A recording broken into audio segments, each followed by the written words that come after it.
When widower Marcus Kane bid on a woman labeled "too damaged" at a 1867 Kansas auction, he wasn't looking for love.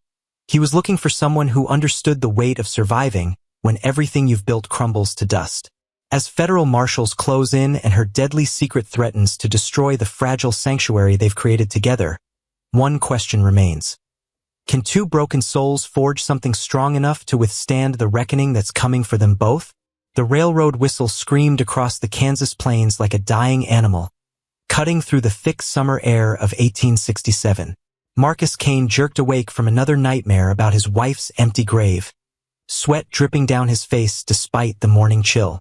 The train had stopped at Clearwater Station, and through his window, he could see a crowd gathering around the wooden platform where the weekly auction was about to begin. Marcus rubbed his tired eyes and stepped off the train, his boots hitting the dusty ground with a hollow thud. He had come to town to buy supplies, not to watch people sell their belongings like they were nothing more than old furniture. But something about the hushed voices and pointing fingers made him curious enough to walk closer. The auctioneer stood on a makeshift stage made of wooden boxes, his voice booming across the crowd. "Ladies and gentlemen, we have livestock, farming tools, and household goods up for bid today." The man's smile was too wide, too eager, like a snake showing its teeth before striking. Marcus pushed through the crowd, ignoring the stares from townspeople who whispered about the crazy widower who talked to ghosts. His own farm had been falling apart since Sarah died 6 months ago. The corn was half dead, the barn roof leaked, and he could barely remember to feed himself most days. Coming to town felt like stepping into a world that had kept spinning while his own had stopped completely. Near the front of the crowd, Marcus noticed something that made his stomach turn. A young woman sat on a wooden crate, her head down and her long red hair covering most of her face. Around her neck hung a piece of cardboard with words, written in black paint. "Woman, Lot 6, too damaged." The sight hit Marcus like a punch to the gut. He had seen plenty of awful things during his years as a cattle driver, but this felt different. This felt wrong in a way that made his hands shake with anger. The woman couldn't be more than 20 years old, and she sat so still she might have been carved from stone. An older man in a fancy suit leaned over to his friend and laughed. "Who would want to buy damaged goods like that? She's probably crazy or worse." His words carried across the crowd, and Marcus saw the woman's shoulders tense up like she was trying to disappear into herself. That's when Marcus noticed her hands. They were small and delicate, but covered in healing cuts and bruises that told a story he didn't want to imagine. Her dress was clean but patched in several places, and her shoes were worn down to almost nothing. She looked like someone who had been fighting a war and losing. The auctioneer's voice got louder as he pointed to different items. "We'll start with the farming equipment, then move on to the household goods, and finish with the special items." The way he said "special items" while looking at the woman made Marcus's jaw clench so hard his teeth hurt. A memory flashed through Marcus's mind, Sarah laughing as she hung laundry on the line, telling him about the new family that had moved in down the road. "Everyone deserves a chance to start over," she had said, her blue eyes sparkling with the kind of hope that Marcus thought had died with her. The auction continued around him, but Marcus couldn't take his eyes off the woman on the crate. She reminded him of a wild animal that had been trapped for too long, ready to run or fight, but too tired to do either. There was something about the way she held herself that spoke to the broken part of his own heart.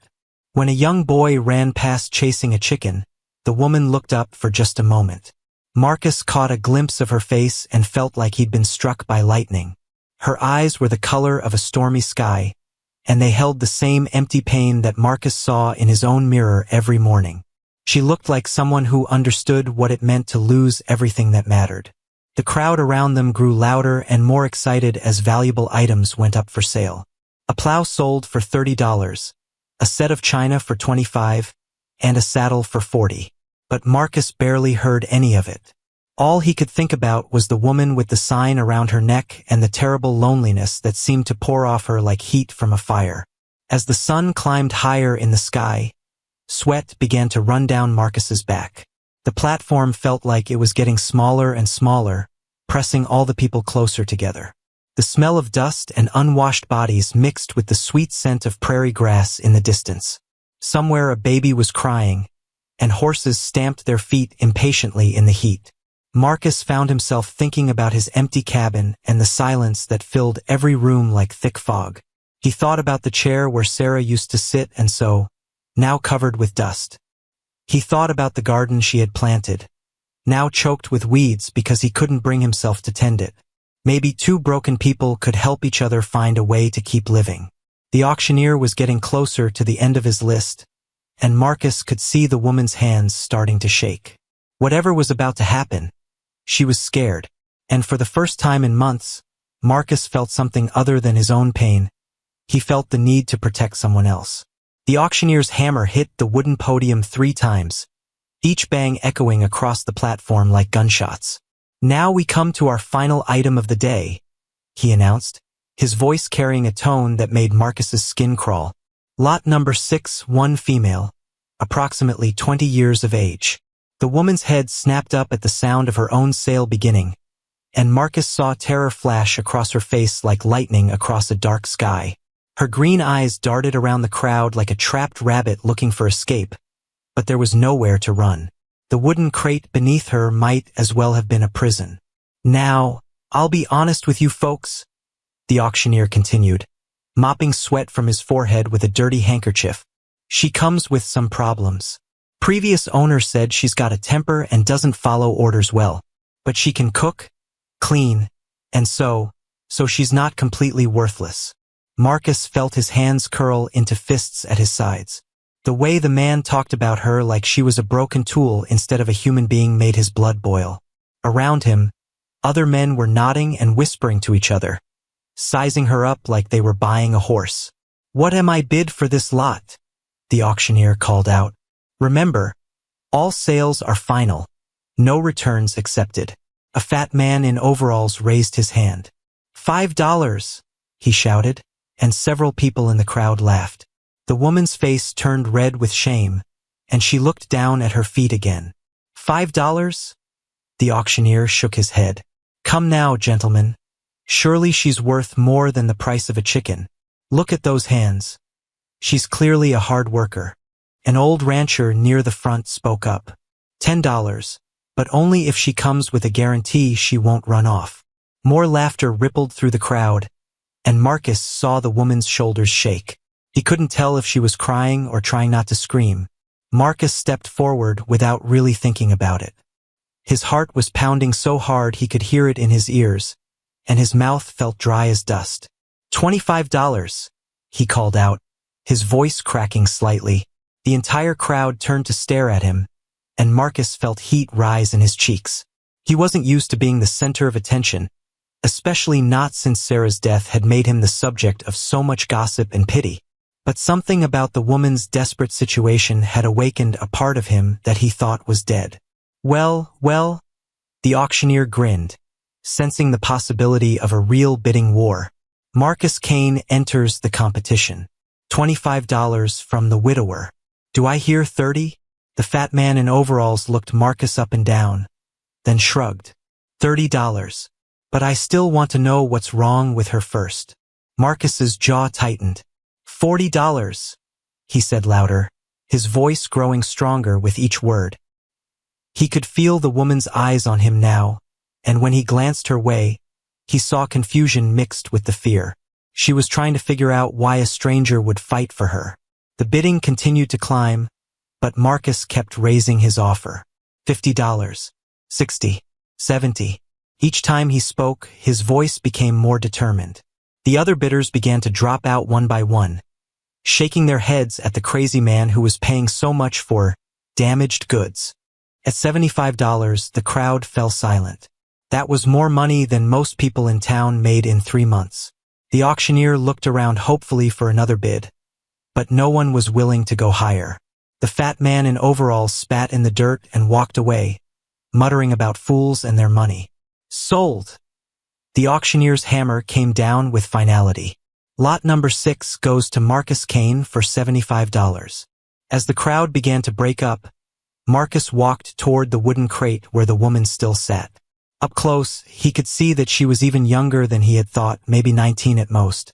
Her red hair was tangled and needed washing, but it caught the sunlight like copper wire.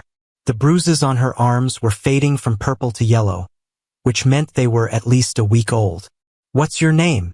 Marcus asked quietly, trying not to startle her. She looked up at him with those storm cloud eyes, and he could see her trying to decide whether to trust him or run. "Catherine," she said finally, her voice barely above a whisper. "Catherine Walsh." Marcus nodded and offered her his hand to help her stand. "I'm Marcus Kane. I have a farm about 15 miles north of here." He paused, not sure how to explain what he was thinking. "You can stay as long as you need to. No strings attached." Catherine stared at his outstretched hand like it might bite her. "Why?" she asked, the single word carrying the weight of someone who had learned not to expect kindness from strangers. Marcus thought about all the easy answers he could give, that he needed help around the farm, that he felt sorry for her, that it was the Christian thing to do. But looking into her eyes, he knew she would see through any lie. So he told her the truth. "Because I know what it's like to feel like the world has given up on you," he said simply. "And maybe we can help each other figure out how to keep going."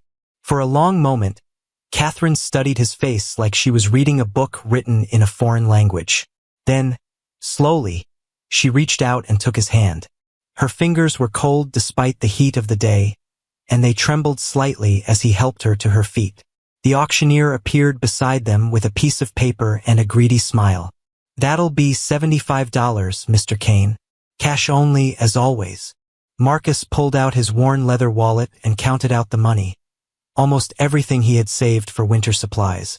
As he handed over the bills, he wondered if he was making the biggest mistake of his life. But when he looked at Catherine standing beside him, clutching a small bundle that seemed to contain everything she owned, he knew he had made the only choice he could live with. The wagon will hit another deep rut in the dirt road, jolting Catherine so hard she nearly fell off the wooden seat. She gripped the side rail with white knuckles, her small bundle of belongings bouncing in her lap as Marcus guided his two horses through the rough terrain of the Kansas prairie. Neither of them had spoken much since leaving Clearwater Station an hour ago. The silence stretched between them like a rope pulled tight, ready to snap at any moment. Catherine kept stealing glances at the man who had bought her, trying to figure out what he really wanted.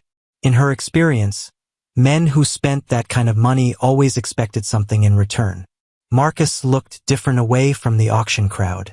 His brown hair was streaked with gray at the temples, and deep lines around his eyes spoke of someone who had seen too much sadness. His hands on the reins were steady and gentle, the same way he had helped her down from the platform. But Catherine had learned not to trust gentle hands. They could turn cruel faster than a summer storm. The prairie stretched endlessly in all directions, covered with tall grass that swayed in the hot breeze like ocean waves. In the distance, she could see a hawk circling high above, hunting for prey that had nowhere to hide in this vast openness. Catherine understood how that prey felt. "How much farther?" she asked, her voice barely audible over the creaking wheels and jingling harness. "About 2 hours," Marcus replied without taking his eyes off the road. "We'll follow this trail until it meets up with Willow Creek, then head east toward my property." Catherine nodded and went back to studying the landscape. She had never been this far from town before, and the emptiness was both frightening and somehow peaceful. There were no crowds of people staring at her, no whispered comments about her past, just endless sky and grassland that didn't care about her mistakes. As they traveled, Marcus found himself thinking about what he was going to do with Catherine once they reached his farm. The honest truth was that he hadn't planned beyond getting her away from that awful auction.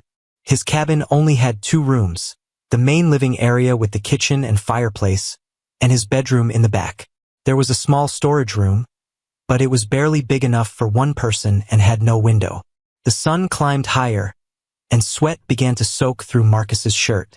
Beside him, Catherine had grown very still, her breathing shallow and quick. When he glanced over, he saw that her face had gone pale despite the heat. "Are you feeling sick?" he asked, pulling the horses to a slower pace. Catherine shook her head quickly, but her hands were trembling. "I'm fine," she lied, though her voice sounded shaky and weak. Marcus studied her more carefully. She was sitting rigid as a board, her eyes darting around like she expected danger to appear from the tall grass. He recognized the signs. He had seen the same thing in horses that had been badly treated. They never quite learned to relax even when they were safe. "There's a stream up ahead," Marcus said gently. "We can stop and rest the horses, maybe eat something." Catherine's reaction surprised him. Instead of relief, fear flashed across her face. "No," she said quickly. "I mean, we don't have to stop on my account. I can keep going." But Marcus was already guiding the wagon toward a grove of cottonwood trees where Willow Creek bent in a lazy curve. The sound of running water was too tempting to pass up, and the horses needed a drink anyway. He brought the wagon to a stop in the shade and climbed down, stretching his sore back. Catherine remained frozen on the wagon seat, her eyes wide and scared. Marcus realized she was afraid to be alone with him away from the road, where no one could hear her scream if she needed help. The thought made his heart ache for what she must have endured to be so terrified of a simple rest stop. "I'm going to water the horses," Marcus said carefully, keeping his voice calm and steady. "You can stay right there if you want, or you can stretch your legs by the creek. Whatever makes you comfortable." He unhitched the horses and led them to the water's edge, giving Catherine space to decide what she wanted to do. After a few minutes, he heard her climb down from the wagon. When he looked back, she was standing near the trees, still clutching her bundle but looking slightly less ready to run. The creek babbled peacefully over smooth rocks, and dragonflies danced above the water's surface. Marcus cupped his hands and drank deeply, then splashed the cold water on his face and neck. The simple pleasure of it reminded him that there were still good things in the world, even when everything seemed dark. "The water's clean here," he called to Catherine. "Help yourself." She approached the creek cautiously, like a wild deer coming to drink. When she knelt by the water's edge, Marcus saw her shoulders relax for the first time since he had met her. She drank carefully, then wet her hands and pressed them to her flushed cheeks. As they rested in the shade, Marcus pulled out a small sack of dried meat and hardtack from under the wagon seat. He offered some to Catherine, who accepted it with a quiet thank you. They ate in comfortable silence, listening to the horses snort and stamp their feet in the creek. "Why did you buy me?" Catherine asked suddenly, her question cutting through the peaceful afternoon like a knife. Marcus chewed thoughtfully before answering. "I lost my wife 6 months ago," he said finally. "Been living alone ever since, and it's been hard. When I saw you sitting there with that sign around your neck, I guess I recognized something." "What did you recognize?" Catherine's voice was barely above a whisper. "Someone who knows what it feels like when the world decides you're not worth much."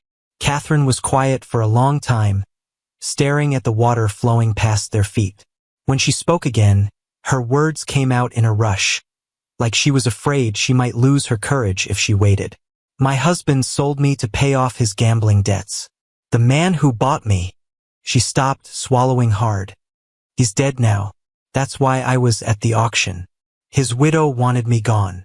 Marcus felt anger rise in his chest like a red-hot flame, but he kept his voice gentle. "I'm sorry that happened to you. No one should have to go through that. People keep saying I'm damaged," Catherine continued, her voice growing stronger. "Like I'm a broken piece of furniture that can't be fixed. Maybe they're right." "No," Marcus said firmly, turning to look at her directly. "You're not broken. You're hurt, and there's a difference. Broken things can't heal, but hurt things can get better with time and care." Catherine met his eyes for the first time since they had left town, and Marcus saw something shift in her expression.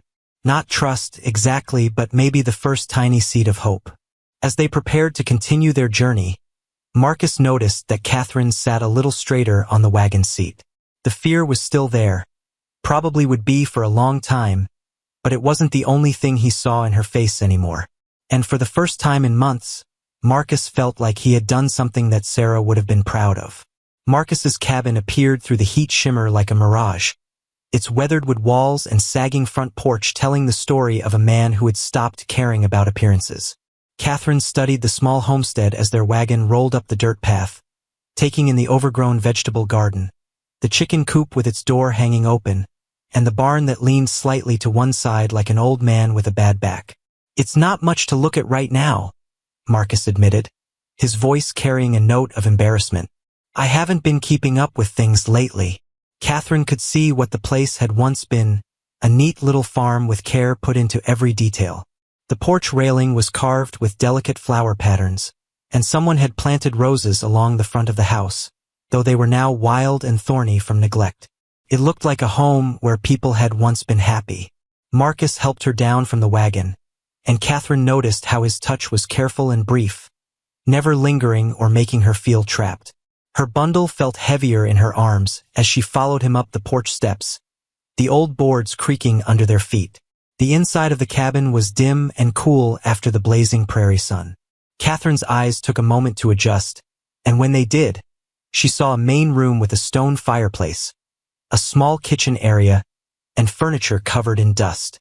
But what caught her attention most were the little details that spoke of a woman's presence: embroidered curtains at the windows, a delicate china teapot on a shelf, and a rocking chair with a half-finished quilt draped over its arm. "That was Sarah's," Marcus said quietly, noticing where Catherine was looking. "My wife. She died of consumption last winter while I was away driving cattle to market." Catherine could hear the pain in his voice, raw and fresh as an open wound. She understood that kind of grief, the way it followed you around like a shadow, making everything feel empty and pointless. But she also understood that some people's grief made them kind, while others became cruel. She was still trying to figure out which kind Marcus was. "There's a small room back there," Marcus pointed toward a narrow door near the kitchen. "It's not much, but it has a window and a bed. You can have some privacy." Catherine set her bundle down and walked to the door he had indicated. The room was tiny, barely large enough for the narrow bed and small wooden chest, but it was clean and the window looked out over a field of wildflowers. Most importantly, it had a latch on the inside of the door. "This is fine," she said, running her hand over the quilt that covered the bed. It was obviously handmade, stitched with the same careful attention as everything else in the house. Marcus nodded and turned away, giving her space to settle in. "I'll be outside unhitching the horses if you need anything. There's food in the kitchen, help yourself to whatever you want." As his footsteps faded away, Catherine sat on the edge of the bed and looked around her new home. Through the thin walls, she could hear Marcus moving around outside, talking softly to his horses as he led them to the barn. The sounds were peaceful and ordinary, so different from the chaos and fear she had grown used to. Catherine opened her small bundle and spread her few possessions on the bed. A spare dress with patches on the sleeves, a comb with several broken teeth, a small Bible her mother had given her years ago, and hidden at the bottom, wrapped in a torn piece of cloth, a kitchen knife with a blade sharp enough to protect herself if needed. She rewrapped the knife carefully and hid it under the mattress. Marcus seemed different from other men she had known, but Catherine had learned the hard way that people could change without warning. Trust was a luxury she couldn't afford, no matter how kind someone appeared to be. Later that evening, as the sun began to set behind the western hills, Catherine ventured into the main room where Marcus was trying to cook something over the fire. The smell of burning beans filled the cabin, and smoke was pouring from the pot in thick, black clouds. "Let me help," Catherine said without thinking, then immediately regretted speaking up. In her previous situation, offering help had sometimes been seen as criticism, and criticism led to punishment. But Marcus just stepped back with a sheepish grin. "I'd be grateful. I'm a better farmer than I am a cook, and that's not saying much lately." Catherine took over at the stove, salvaging what she could from the burnt beans and starting fresh with ingredients she found in the kitchen. As she worked, she became aware that Marcus was watching her with an expression she couldn't quite read. "You don't have to wait on me," he said suddenly. "I want you to know that. You're not here to be my servant." Catherine paused in her stirring, confused by his words. "Then why am I here?" Marcus was quiet for a long moment, staring into the fire. "I don't rightly know," he admitted. I saw you at that auction and something inside me just reacted. Like when you see someone drowning and you jump in the water without thinking about whether you can swim. The comparison made Catherine smile slightly, the first real smile Marcus had seen from her. So we're both drowning? Maybe, Marcus said, but maybe we can help each other learn to float. As they ate dinner together at the small wooden table, Catherine found herself studying Marcus's face in the flickering candlelight. His features were strong but not harsh, and his eyes held a sadness that matched her own. She wondered what it would be like to trust someone again, to believe that not everyone wanted to hurt her. Can I ask you something? Catherine said as they finished eating. Marcus nodded, pushing his empty plate away. What happened to your wife? Really, you said consumption, but... She trailed off, not sure how to finish the question. Marcus's face grew dark, and for a moment Catherine thought she had pushed too far. But then he spoke, his voice heavy with guilt and regret. I was supposed to be home for the winter, but the cattle drive took longer than expected. Sarah got sick while I was gone, and by the time word reached me in Abilene, she'd already been dead for 2 weeks. He clenched his fists on the table. She died alone, Catherine. She called for me, and I wasn't there. Catherine reached across the table without thinking and covered one of his hands with hers. The gesture surprised them both, but neither pulled away. It wasn't your fault, she said softly. Sometimes terrible things just happen, no matter what we do to try to prevent them. Marcus looked down at their joined hands, and Catherine realized it was probably the first time he had been touched with kindness since his wife died. The thought made her heart ache for both of them, two people who had been hurt so badly that simple human contact felt like a miracle. Outside, a coyote howled in the distance, and the wind picked up, rattling the windows and making the old cabin creak and sigh. But inside, by the warm glow of the fire, Catherine felt something she hadn't experienced in longer than she could remember. The possibility that she might be safe. A horse thundered up the dirt path at dawn, its hoofs pounding against the hard earth like gunshots that shattered the peaceful morning quiet. Catherine jerked awake in her small room, her heart hammering as she pressed herself against the wall and peered through the window curtain at the rider approaching Marcus's cabin. The man wore a dusty brown coat and a wide-brimmed hat pulled low over his face. But what made Catherine's blood turn to ice was the gleaming metal badge pinned to his chest. A lawman, here, looking for her. She could hear Marcus's heavy footsteps on the porch floorboards as he stepped outside to meet the unexpected visitor. Catherine crept to her door and pressed her ear against the wood, straining to hear their conversation over the wild beating of her own heart. "Morning, Kane," the rider called out, his voice rough from too many years of shouting orders. "Name's Deputy Fletcher. I'm looking for a woman who might have passed through these parts recently." Marcus's reply was calm and steady, giving nothing away. "What kind of woman would that be, Deputy?" "Red-headed gal, about 20 years old. Goes by the name Catherine Walsh. She's wanted for questioning in connection with a man's death back east." Fletcher dismounted and tied his horse to the porch railing, his spurs jingling with each step. "You wouldn't happen to know anything about that, would you?" Through the thin wall, Catherine could hear the creak of the porch boards as Marcus shifted his weight. She knew he was thinking carefully about his answer, weighing the consequences of lying to a law officer against the promise he had made to protect her. "Can't say that I do," Marcus said finally. "I keep to myself mostly. Don't get many visitors out here." Catherine's breath caught in her throat. He was lying for her. This man who barely knew her was risking his own freedom to keep her safe, and she couldn't understand why. In her experience, people only protected others when they had something to gain from it. Deputy Fletcher's boots clomped across the porch as he walked closer to the front door. "Mind if I take a look around? Won't take but a minute." "Actually, I do mind," Marcus replied, and Catherine could hear the steel in his voice now. "This is private property, and unless you've got a warrant, I'd appreciate if you'd state your business and move on." There was a long moment of silence, and Catherine imagined the two men staring at each other like wild animals deciding whether to fight or flee. Her hand moved instinctively to the knife hidden under her mattress, knowing that if the deputy found her, she would not go quietly. Funny thing, Fletcher said, his voice taking on a threatening tone. The auctioneer back in Clearwater remembers selling a red-headed woman to a man named Marcus Kane just 3 days ago. Paid $75 for her, which is a lot of money for damaged goods. Catherine's stomach dropped like a stone thrown into a deep well. Of course someone had remembered the sale. There had been too many witnesses, too much attention drawn to the high price Marcus had paid. She had been foolish to think they could hide from the law forever. I bought some supplies in town, Marcus said carefully. Can't recall every person I might have seen while I was there. Is that so? Fletcher's spurs jingled again as he moved around the porch, probably trying to peek through the windows. Well, here's the thing, Kane.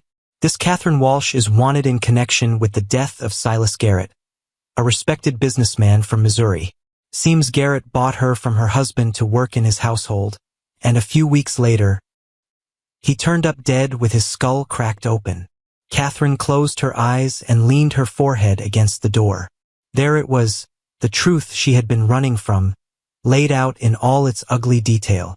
She remembered that terrible night with perfect clarity. Garrett's hands grabbing at her in the dark kitchen, his whiskey-soaked breath hot against her face. The sickening sound his head made when it hit the stone hearth after she pushed him away. That's a serious accusation, Marcus said, his voice giving away nothing of what he might be thinking. But I still don't see what it has to do with me. Fletcher laughed, but there was no humor in the sound. Come now, Kane. We both know you've got her hidden somewhere on this property.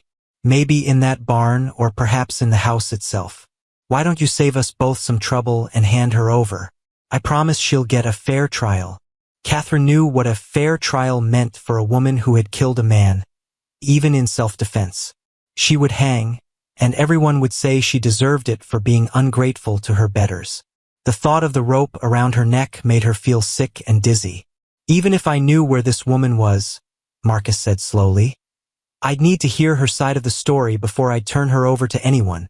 Seems to me a man's word carries a lot more weight than a woman's in these parts, especially when money's involved. The deputy's voice turned cold as winter wind. You're walking a dangerous line, Kane. Harboring a fugitive is a serious crime. Could get you 5 years in territorial prison, maybe more. And railroading an innocent woman could get you a lot worse, Marcus shot back. I've heard stories about Silas Garrett. Man had a reputation for taking liberties with women who couldn't fight back. Maybe someone finally gave him what he had coming. Catherine's heart swelled with something she hadn't felt in months. Gratitude mixed with amazement that someone was willing to defend her, without even knowing the whole truth. Marcus was risking everything based on nothing more than his gut feeling that she was worth saving.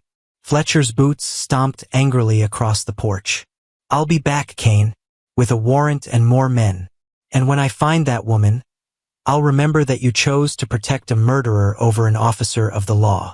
You do what you think is right, deputy, Marcus replied calmly. And I'll do the same. Catherine heard the deputy mount his horse and ride away, but she remained frozen against her door for long minutes afterward. When Marcus finally knocked softly on her room, she could barely find her voice to answer. He's gone, Marcus said through the wood. But he'll be back, probably with help. We need to talk. Catherine opened the door with shaking hands and found Marcus standing in the hallway, his face grim but not angry. She had expected him to be furious with her for bringing danger to his home, for lying about who she really was. Instead, he looked like a man who had made up his mind about something important. You heard? She asked, though she already knew the answer. Enough, Marcus nodded. Want to tell me your version of what happened?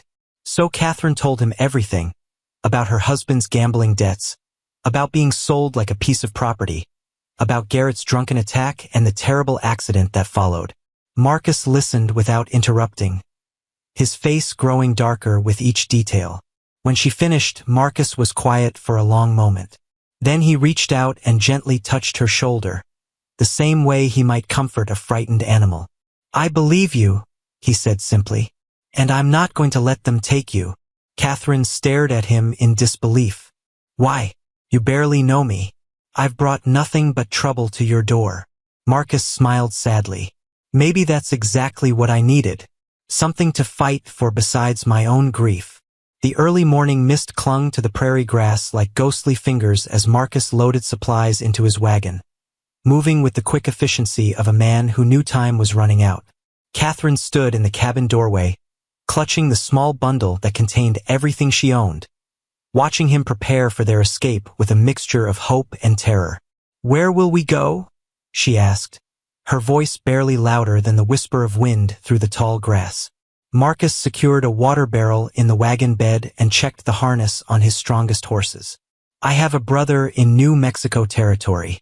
Jake runs cattle near Santa Fe, far enough from Kansas jurisdiction that Deputy Fletcher can't touch you there." He paused and looked at her seriously. "But it's a hard journey, Catherine. 2 weeks across some rough country, and we'll have to avoid the main trails." Catherine nodded, understanding that he was giving her a choice. She could stay and face whatever justice awaited her, or trust this man who had already risked so much to keep her safe. The decision wasn't difficult. Staying meant certain death, while leaving offered at least a chance at freedom. As Marcus finished loading the wagon, Catherine took one last look around the cabin that had been her sanctuary for 3 precious days.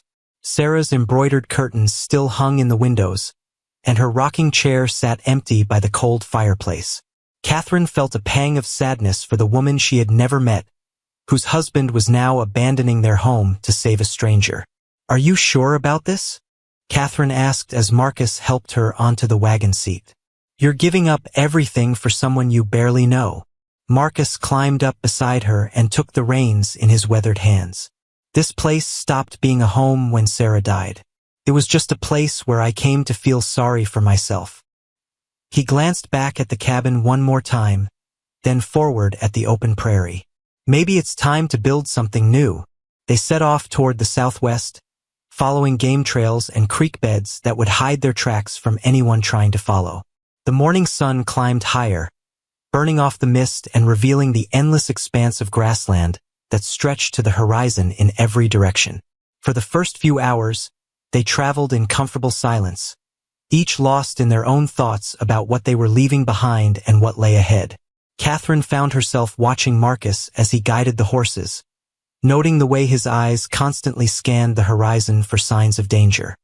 He was protecting her with the same fierce determination she had seen in her father when he defended their farm from raiders during the war. Around midday, they stopped near a small grove of cottonwood trees to rest the horses and eat a quick meal. Catherine was surprised to discover that Marcus had packed enough supplies for weeks on the trail: blankets, dried meat, coffee, and even a small medicine bag in case of illness or injury. "You've been planning this," she realized as she watched him check their provisions.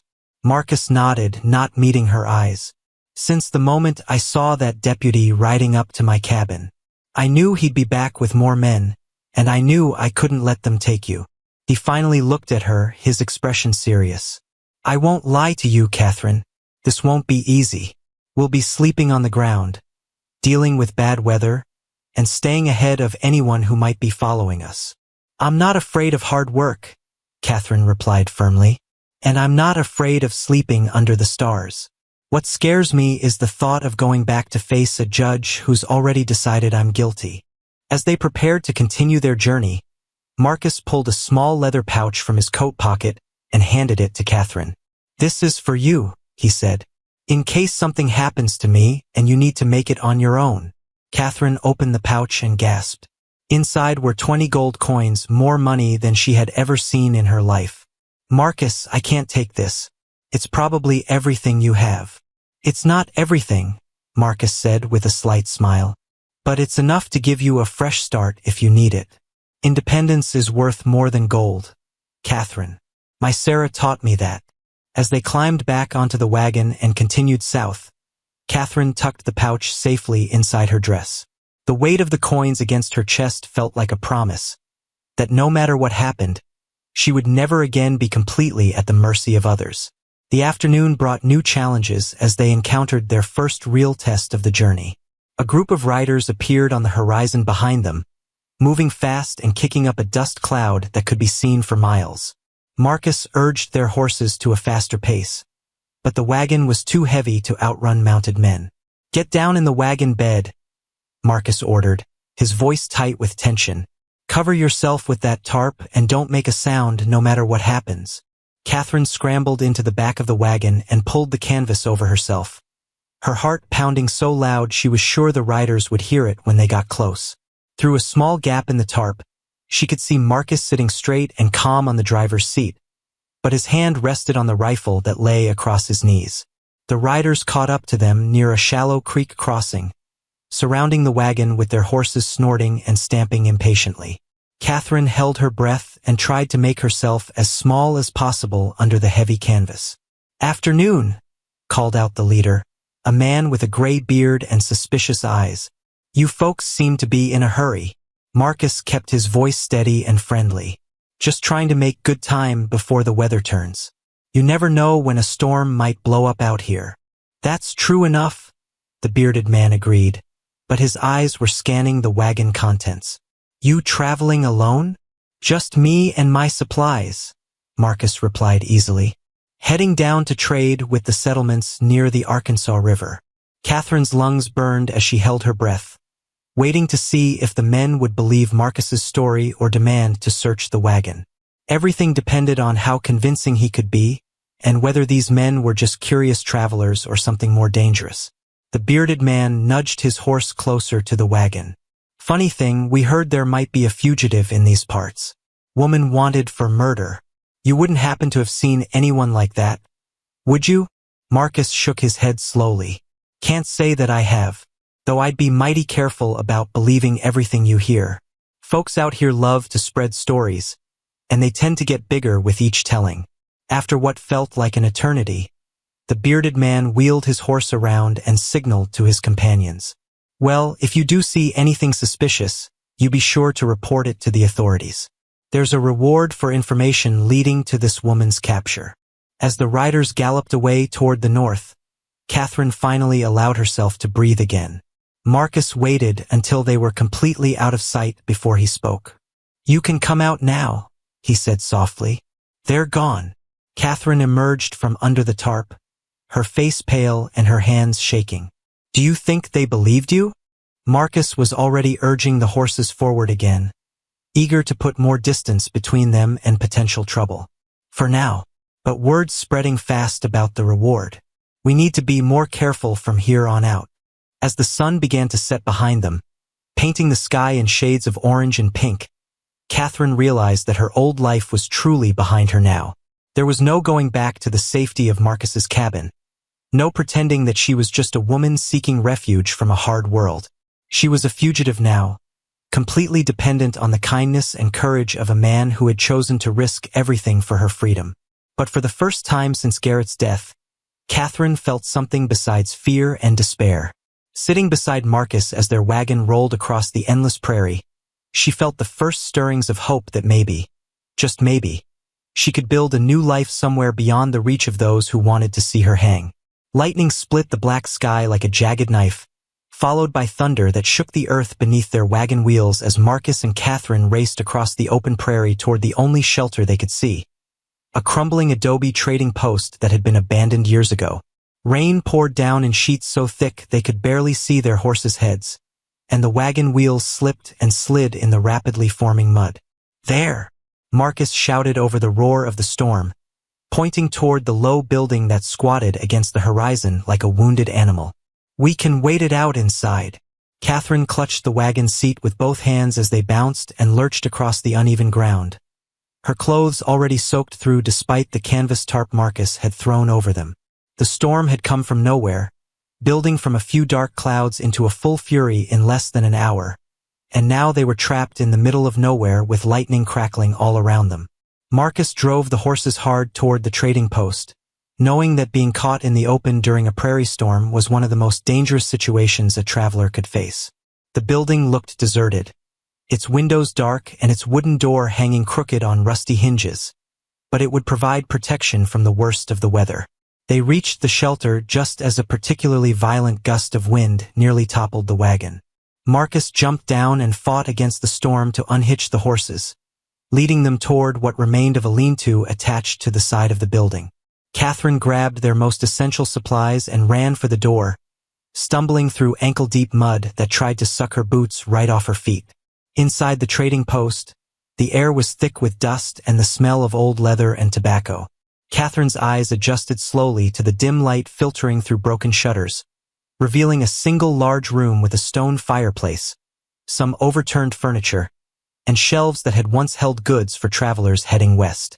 In one corner, a ladder led to a small loft where someone might have slept. Marcus burst through the door a few minutes later, dripping wet and breathing hard from fighting the wind. "Horses are secured," he panted, pushing the door closed against the storm. "This might last all night." As if to prove his point, another crash of thunder shook the building so hard that dust rained down from the wooden beams overhead. Catherine jumped at the sound, then felt foolish for being afraid of weather when they had much bigger problems to worry about. "At least we're dry," she said, trying to sound braver than she felt. Marcus was already moving around the room, checking for dangers they might not be able to see in the poor light. "There's still some firewood by the hearth," he observed, kneeling to examine the stone chimney. "And the roof seems solid enough, though I can hear water dripping somewhere in the back." As Marcus worked to start a fire, Catherine explored their temporary shelter more carefully. The trading post told the story of the frontier in scattered remnants. A broken coffee pot, some rusted horseshoes, and faded newspapers from towns she had never heard of. But what caught her attention was a small leather journal wedged behind one of the fallen shelves. She pulled it free and opened it carefully, revealing pages of handwriting in faded ink. The entries were dated from several years earlier, written by someone named Samuel Hutchins who had run the trading post before abandoning it to creditors. As Catherine read by the growing firelight, she discovered that Hutchins had faced many of the same problems they were dealing with: pursuit by the law, the need to disappear, and the constant fear of being caught. "Listen to this," Catherine called to Marcus, reading from the journal. "June 15th, 1864. The marshals came again today looking for me. Had to hide in the root cellar for 3 hours while they searched the place. Starting to think I should head for California and take my chances with the gold fields." Marcus looked up from the fire he was building. "What happened to him?" Catherine flipped through more pages, looking for an answer. "Here, August 3rd, 1864. Decided to stop running and face what's coming. A man can't live like a rabbit forever, always jumping at shadows. If they want me, they can find me here." "And did they?" Marcus asked, settling beside her on an old blanket they had spread near the fire. Catherine shook her head. "The entries stop after that. Either he left or—" She didn't finish the thought, but they both understood what probably happened to Samuel Hutchins. Outside, the storm continued to rage, but inside the trading post, the fire created a circle of warmth and light that felt almost cozy. Marcus pulled some dried meat from their supplies, and Catherine found a dented pot that could hold water for coffee. As they shared their simple meal, the journal lay open between them like a warning about what could happen to people who ran too long from their past. "Do you think he was right?" Catherine asked quietly, staring into the flickering flames. "About not being able to live like a rabbit forever." Marcus chewed thoughtfully before answering. "Depends on what you're running from, I suppose. Some things are worth facing, and others." He paused, looking at her with concern. "What are you thinking, Catherine?" "I'm thinking that maybe I'm tired of being afraid all the time," she admitted. "Every sound makes me jump. Every stranger could be someone looking for the reward money. What kind of life is that?" "It's the kind of life that keeps you breathing," Marcus replied firmly. "And as long as you're breathing, there's hope things can get better." Catherine picked up the journal again and read more of Samuel Hutchins' words. "He wrote something else here. The worst part isn't the fear of being caught. It's forgetting who you used to be before you became someone who had to run." The words hit both of them hard, because they recognized the truth in them. Marcus had been running from his grief and guilt over Sarah's death, while Catherine had been running from the consequences of defending herself against a man who would have destroyed her. Both of them had lost pieces of themselves in the process. As the night wore on and the storm gradually weakened, they took turns keeping watch while the others slept. Catherine found herself thinking about the choices ahead of them, They could keep running toward New Mexico territory and hope to disappear into the wilderness, or they could find another way to face the people hunting her. When Marcus woke near dawn to take his turn at watch, he found Catherine sitting by the dying fire with the journal in her lap, staring at the wall as if she could see through it to some distant future. "Couldn't sleep?" he asked softly. "I was thinking about what Samuel wrote," Catherine replied. "About forgetting who you used to be. I don't want to forget Marcus. I don't want to spend the rest of my life being afraid to use my real name or tell the truth about what happened." Marcus sat beside her and added another piece of wood to the fire. "What are you saying?" Catherine closed the journal and looked at him with determination in her storm-gray eyes. "I'm saying maybe it's time to stop running and start fighting back." The sound of approaching horses woke them both at the same time, the steady thudding of hooves on wet ground cutting through the morning quiet like a blade through silk. Catherine's eyes flew open and met Marcus's across their makeshift camp, both of them instantly alert and ready for danger. Marcus crept to the broken window and peered through a gap in the shutters, his face grim as he counted the riders approaching the trading post. "4 men," he whispered back to Catherine, "and one of them is wearing a badge." Catherine felt her stomach drop like a stone, but instead of the paralyzing fear she had felt before, something else rose in her chest, a cold anger that steadied her hands and cleared her mind. She was tired of running, tired of hiding, and tired of letting other people decide her fate. "What do we do?" she asked, moving to gather their scattered supplies. Marcus checked his rifle and revolver, making sure both were loaded and ready.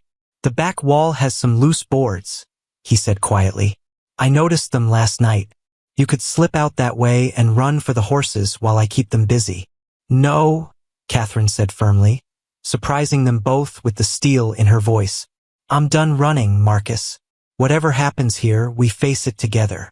Before Marcus could argue, a voice called out from outside the trading post. "We know you're in there, Kane. Come out with your hands visible and bring the woman with you."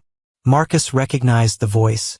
Deputy Fletcher had returned as promised, and this time he had brought help. Through the window, Marcus could see 3 other men spread out around the building, all armed and ready for trouble. "What do you want, Fletcher?" Marcus called back, stalling for time while he tried to think of a way out of their situation. "I want Catherine Walsh," Fletcher replied. "Hand her over peaceful-like, and nobody has to get hurt. But I'm not leaving here without her." Catherine moved to stand beside Marcus at the window, her chin raised defiantly. "He's not going to give up," she said quietly. "And I'm not going to let you get killed trying to protect me." "Don't even think about surrendering," Marcus warned her. "You know what they'll do to you." "Maybe," Catherine agreed, "but maybe not. You said yourself that people are starting to talk about Silas Garrett's reputation with women. Maybe it's time someone told the truth about what really happened that night." Before Marcus could stop her, Catherine stepped toward the door. But instead of opening it, she called out in a clear, strong voice that carried across the morning air. "Deputy Fletcher, I'm Catherine Walsh, and I want to make a deal with you." There was a moment of surprised silence from outside. Then Fletcher's voice came back, cautious but interested. "What kind of deal?" "I'll come with you without a fight," Catherine called out. "But in return, I want safe passage to the nearest territorial judge and a promise that Marcus Kane will not be charged with any crime for helping me." Marcus stared at her in disbelief. "Catherine, what are you doing?" "Something I should have done weeks ago," she replied, then raised her voice again. "And I want the right to tell my side of the story before any sentence is passed."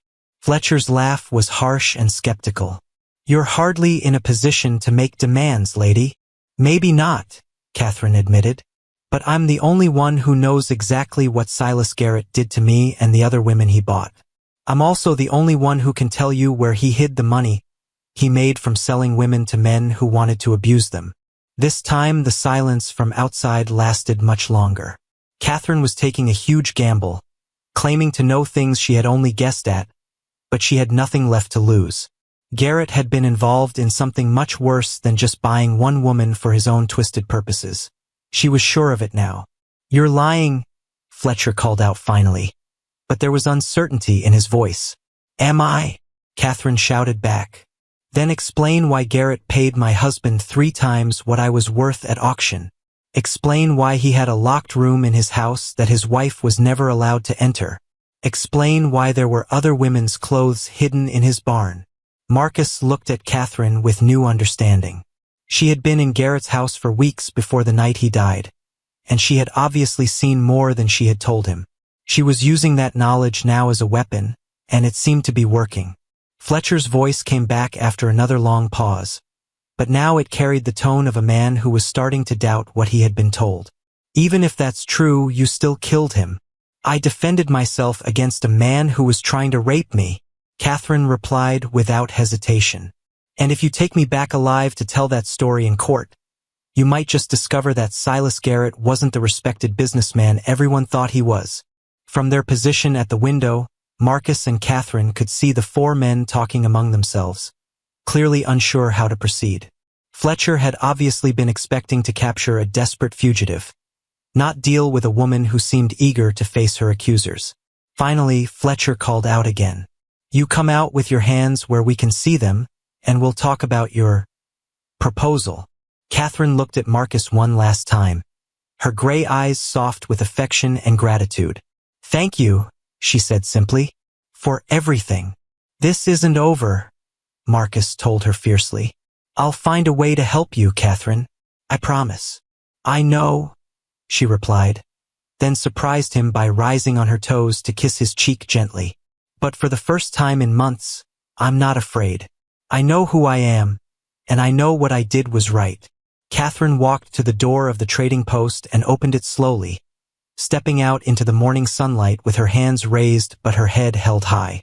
She looked nothing like the broken woman who had sat on that auction platform just days earlier.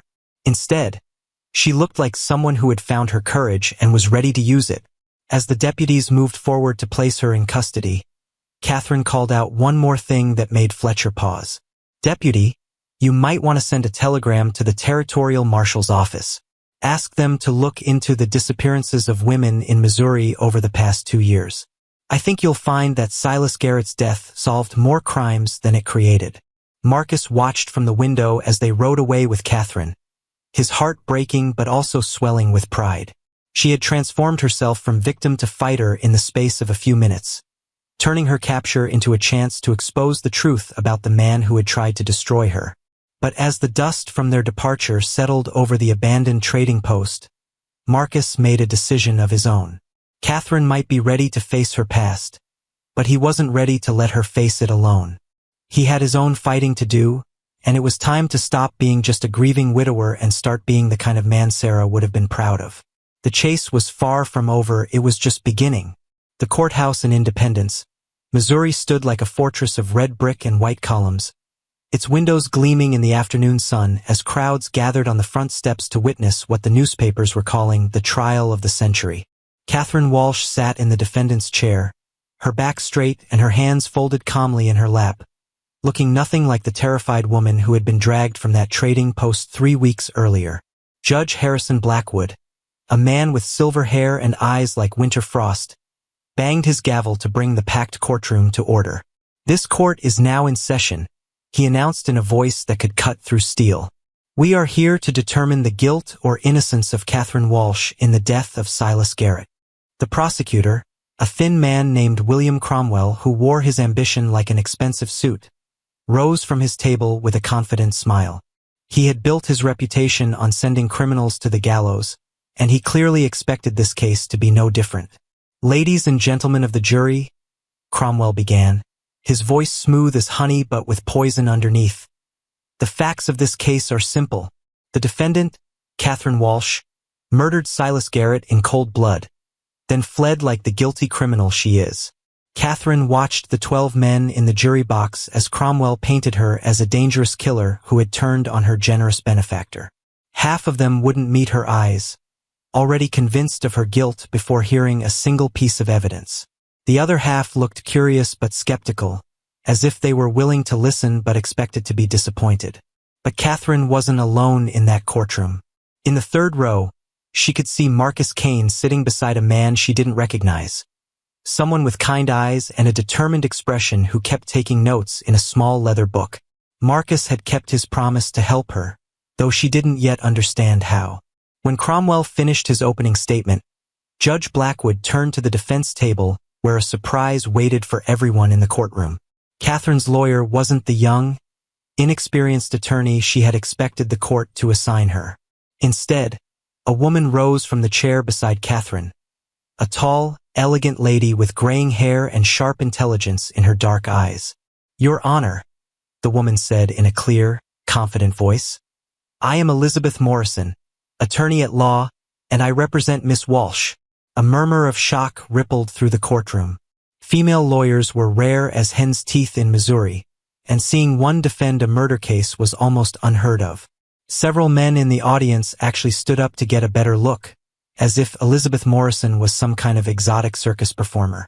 Judge Blackwood raised an eyebrow but nodded for her to continue. Elizabeth Morrison was known throughout the territory as a brilliant legal mind who specialized in cases involving women's rights, and her presence here meant someone with serious money and influence was backing Catherine's defense. "Ladies and gentlemen," Morrison began, her voice carrying to every corner of the crowded room, "you have just heard Mr. Cromwell describe a simple case of murder, but I promise you that before this trial is over, you will learn that nothing about Silas Garrett's death was simple." She paused, letting her words sink in before continuing. "You will hear evidence that Silas Garrett was not the respected businessman the prosecution wants you to believe. Instead, he was a predator who bought and sold women like cattle, using them for his own twisted pleasures before disposing of them when he grew tired of their suffering." Cromwell shot to his feet, his face red with anger. "Objection! The victim is not on trial here." "Overruled," Judge Blackwood said quietly. "The jury will hear all relevant evidence about the circumstances surrounding Mr. Garrett's death." Catherine felt hope bloom in her chest like a flower after rain.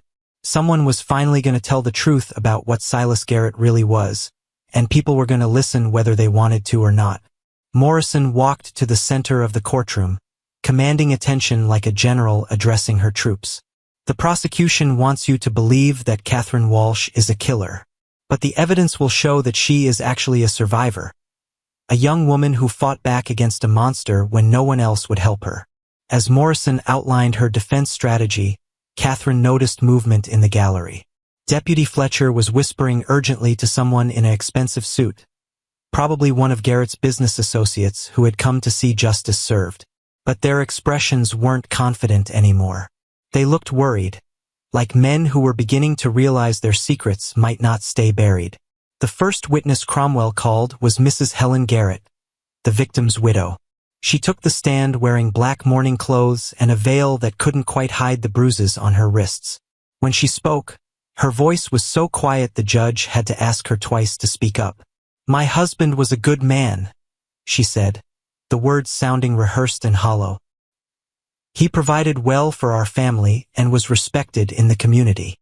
But when Morrison cross-examined her, cracks began to appear in the perfect picture of Silas Garrett that the prosecution was trying to paint. "Mrs. Garrett," Morrison said gently, "did your husband often bring women to work in your household?" "Sometimes," Helen Garrett replied nervously, "when we needed extra help." "And how many of these women would you say passed through your home over the past 2 years? Helen's hands twisted in her lap. I don't remember exactly." "Would it surprise you to learn that your neighbors counted at least 15 different women working in your house during that time period?" Morrison asked. "And that most of them stayed only a few weeks before disappearing completely?" Cromwell objected again, but Judge Blackwood allowed the question.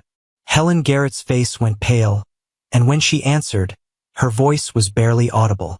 "My husband said they were unreliable workers who left without notice." Morrison nodded sympathetically. "Mrs. Garrett, did you ever wonder why your husband kept that locked room on the second floor that you were forbidden to enter?" The question hit the courtroom like a thunderbolt. Helen Garrett gasped and looked around desperately, as if seeking help from someone in the audience. When she spoke again, her voice cracked with emotion. He said it was his private study, that he needed a place to conduct business without interruption. And you never questioned why he was the only one with a key to that room? Morrison pressed. Or why you sometimes heard crying coming from inside late at night? Helen Garrett broke down completely then, sobbing into her hands as the truth she had tried so hard to ignore came pouring out. I knew, she whispered. God forgive me. I knew something terrible was happening, but I was too afraid to stop it. The courtroom erupted in shocked murmurs and angry shouts. Judge Blackwood pounded his gavel repeatedly, threatening to clear the room if order wasn't restored. But the damage was done. The perfect image of Silas Garrett had cracked wide open, revealing the monster underneath. As court adjourned for the day, Catherine felt something she hadn't experienced in months. The possibility that truth might actually triumph over lies. Elizabeth Morrison had kept her promise to expose Garrett's crimes, and the jury was beginning to see that Catherine wasn't a murderer but a victim who had finally found the courage to fight back. But Catherine also noticed that some of the men in expensive suits were leaving the courtroom with grim expressions, talking quietly among themselves. Silas Garrett's death wasn't just about one woman defending herself. It was about exposing a network of corruption that reached much higher than anyone had imagined. The real battle was just beginning. Marcus Kane stood in the shadows outside the boarding house where Catherine was being held under guard, his heart pounding as he watched two deputy marshals patrol the street like hunting wolves. The trial had been going better than anyone expected, but Marcus knew that powerful men were growing desperate, and desperate men did dangerous things. Inside the boarding house, Catherine sat by her small window reading a letter that had arrived that morning. The third death threat she had received since Elizabeth Morrison began exposing the truth about Silas Garrett's criminal network. The letters all said the same thing. Drop the self-defense claim and accept a charge of manslaughter, or face consequences that would be far worse than hanging. But Catherine had made her choice weeks ago when she decided to stop running. She folded the letter carefully and placed it with the others in her Bible, evidence that someone was trying to intimidate her into silence. Morrison had told her that fear was their enemy's greatest weapon, and Catherine refused to give them that victory. A soft knock at her door interrupted her thoughts. One of the guards opened it to admit a visitor that made Catherine's eyes widen in surprise, Mrs. Helen Garrett, still dressed in black but looking somehow lighter than she had in the courtroom. May I speak with Miss Walsh privately? Helen asked the guard. Just for a few minutes. The deputy looked uncertain, but Helen Garrett was still technically the victim's widow, so he stepped outside and closed the door behind him. Helen moved to the chair across from Catherine, her hands shaking as she sat down.